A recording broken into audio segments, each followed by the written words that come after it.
Sous la nef du Grand Palais, ils sont les premiers à prendre la parole. Madame Emmanuelle Wargon, Monsieur Sébastien Lecornu. Les deux ministres animateurs de ce grand débat, venus vanter le succès de cette grande consultation. 1,5 million de personnes ont participé à cet exercice inédit de démocratie. On voit que la ruralité s'est largement mobilisée.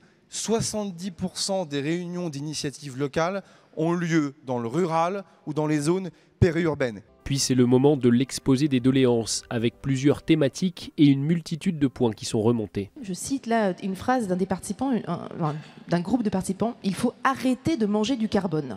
La seconde voie vise à taxer davantage les hauts revenus. C'est cité par quasiment 28% des participants. Dans les débats, quand même, monte une certaine défiance, notamment vis-à-vis des élus. Évolution de la fiscalité, réchauffement climatique, adoption d'une dose de proportionnelle, des thématiques très fortes qui reviennent souvent et quelques réserves aussi émises par les garants de ce grand débat.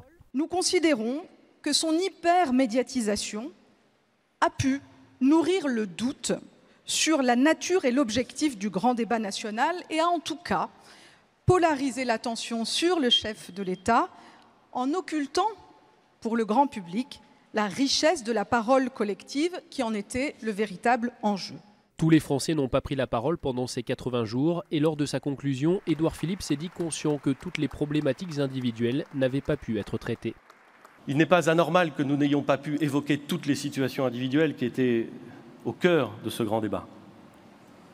Mais nous avons tous conscience ici que cette synthèse est forcément justement ça, une synthèse.